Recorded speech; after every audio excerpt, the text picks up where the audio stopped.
Dr. Waggel here. You're about to learn how not scary the next step up in mental health care is. So there's different levels. There's your standard outpatient level, and that's what I do. And then the next level is intensive outpatient.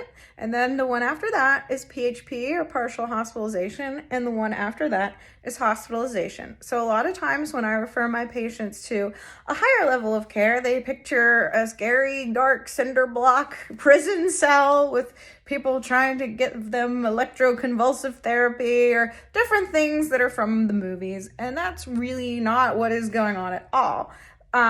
What I say is that if whatever we're doing isn't working, something's got to change. And of course, we could try different medications, but you may need a change of scenery. And it's like Einstein said, doing the same thing over and over again and expecting different results is the definition of insanity. So some people that really aren't seeing any sort of results with your standard outpatient therapy or outpatient psychiatric visits or medication need a switch of scenery, need to change it up. And it's definitely not a scary cinder block jail cell creepy place. So let's take a look and see what those next level of care facilities do indeed look like. I want to say thank you and welcome to Loudoun County, by the way. Thank you for bringing this wonderful facility to our community. As it's already been said, and as you already know, there's a huge demand in our community and really throughout the Commonwealth.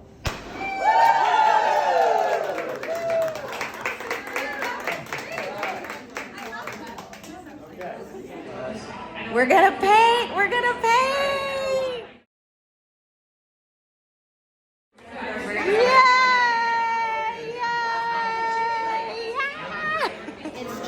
And then we also have a parent support group that's virtual, and then we have a parent panel that is held online where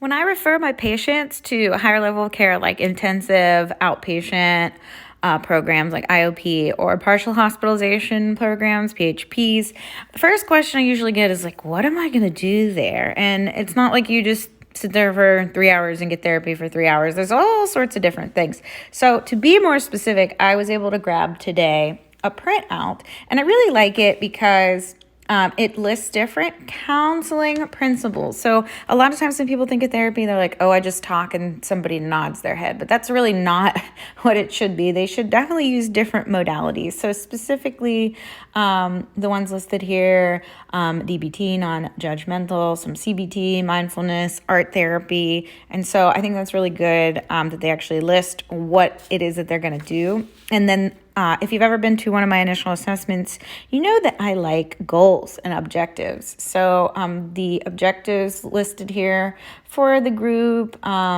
continue practice using dietary card, introduce DBT skills, introduce CBT skills like thought logging, apply skills learned in the session at home. So they write out the goals. So I think that's really great. And then they also write out the materials like dry erase boards, manuals, worksheets, those sorts of things. And you have a specific example of different things that happen throughout the day. So different programs are different lengths of time, but this specific one that I have an example for starts at 5 p.m. So there's a 5 p.m. check-in, and you check in with a member and write a positive quote, and then there's DBT until 5:30, and then there's a break, and it looks like during the break there's all sorts of games and fun things to do.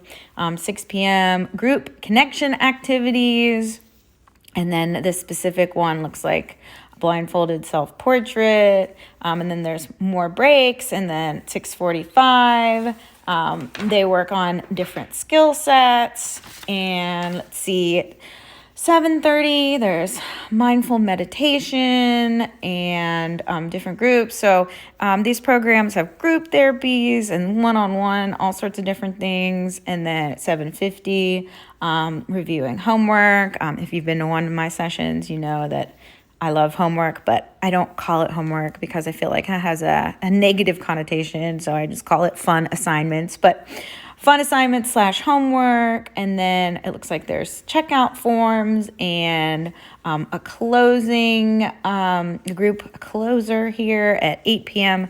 So it's not just like you go and you sit there for 3 hours and somebody like nods their head at you. There's definite skill sets to be learned. There are different modalities. You meet different people, you work with different people, you work on activities, you work on coping skills, and the time will fly by. Like it's gonna really fly by. So that's just an example of some of the things that are done at these types of facilities. I've included some links and some contact information for you guys below. And if you have any questions, just reach out to me at drwaggel@improvelifeplc.com. Thanks.